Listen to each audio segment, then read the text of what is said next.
Welcome to my YouTube channel Problem Partner. So today we are going to discuss about trigonometry class 10th exercise 8.1. So let's start.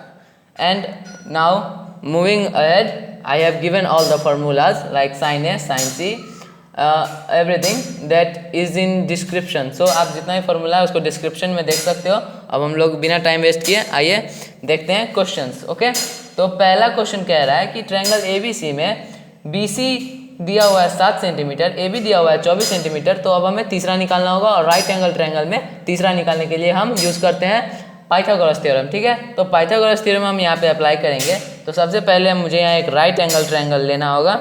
Okay, ये 90 degree question में दिया हुआ है, B है 90 degree और यहाँ पे हम A पुट कर लेते हैं, यहाँ पे C पुट कर लेते हैं. ओके, अब यहाँ पे दिया हुआ है BC का मेजर 7 सेंटीमीटर, AB का मेजर 24 सेंटीमीटर. अब हमें निकालना ये है हाइपोटेनस. ओके, तो अब हम पाइथागोरस थ्योरम अप्लाई करेंगे बाय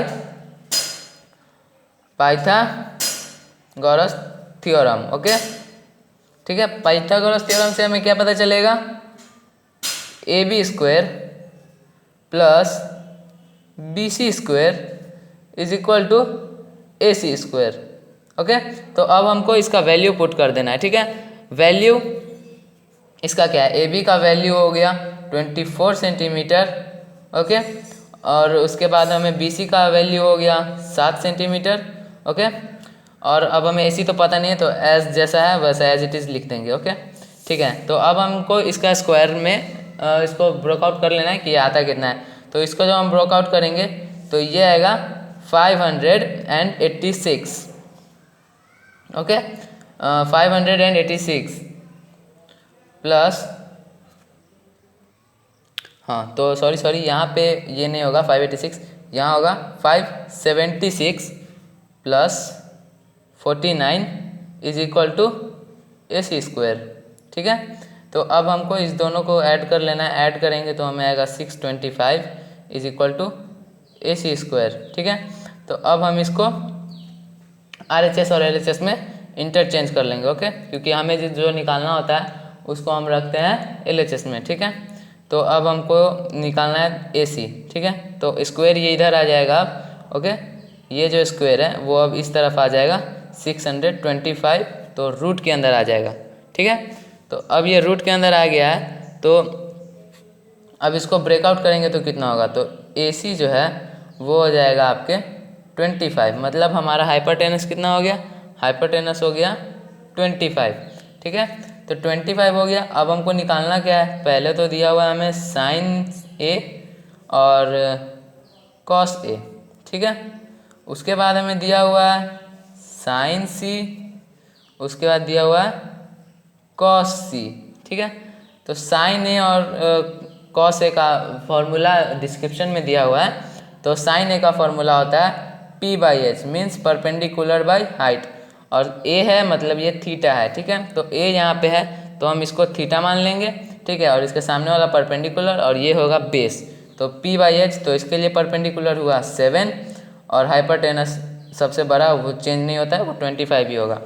ठीक है, 7/25. उसके बाद कॉस निकालना है, तो कॉस के लिए हमें क्या करना होता है, तो कॉस का होगा वो भी डिस्क्रिप्शन में दिया हुआ है. P/H इसका है तो B/H इसका होगा. ओके, B/H और फिर B/H, तो इसका बेस ये हो गया 24/25. ठीक है, तो अब हमको निकालना है क्या, साइन C. तो साइन C, तो साइन का फॉर्मूला तो वही रहेगा P/H और इसका B/H.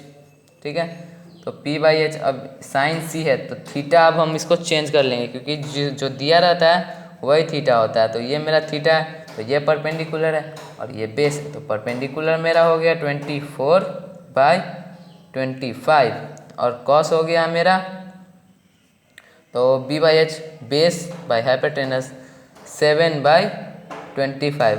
ओके, कोई दिक्कत नहीं होनी चाहिए. ठीक है, अब हम लोग आगे बढ़ते हैं क्वेश्चन नंबर 2 में.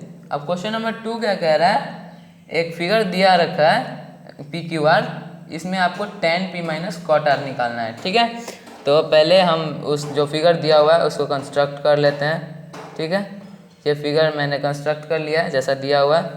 Q 90 डिग्री है, R और पी क्यू है 12 सेंटीमीटर, पी आर है 13 सेंटीमीटर। अब हमको निकालना है क्यू आर मतलब बेस। तो इसमें भी हम पाइथागोरस थ्योरम अप्लाई करेंगे। तो P Q square plus Q R square is equal to P R square. ठीक है, तो अब यहाँ पे लिखना भी होगा हमें बाय पाइथागोरस थ्योरम। ओके, भाई पाइथागोरस थ्योरम हमको यहाँ पे लिखना भी होगा। ठीक है, तो अब हम यहाँ पे इसका वैल्यू पुट कर देते हैं।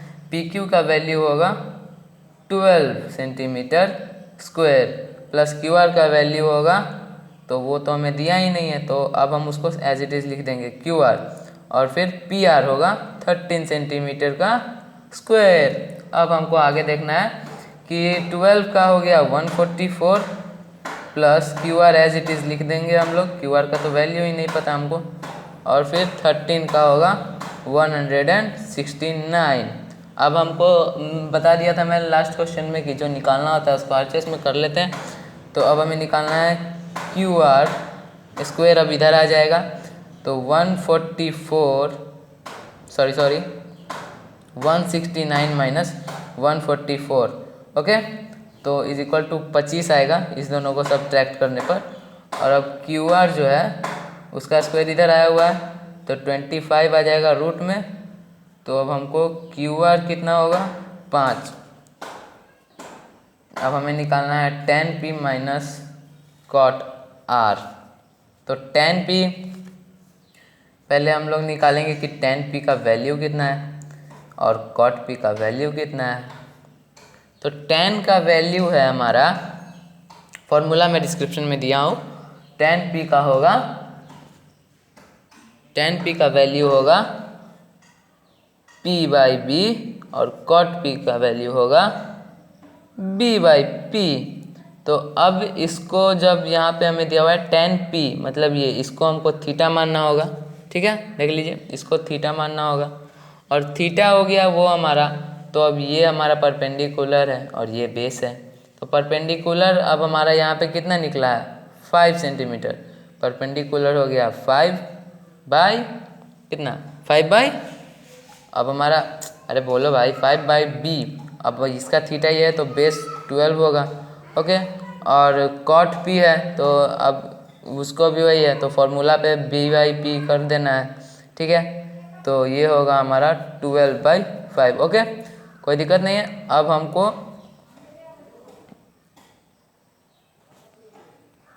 थीटा चेंज हो गया यहाँ से कॉट आर के तरफ। ओके, तो अब हमको इसके जगह लिखना होगा, इसके लिए बेस ये है और परपेंडिकुलर ये है। ठीक है, तो 5/12 हमें निकालना है 10p माइनस कॉट आर।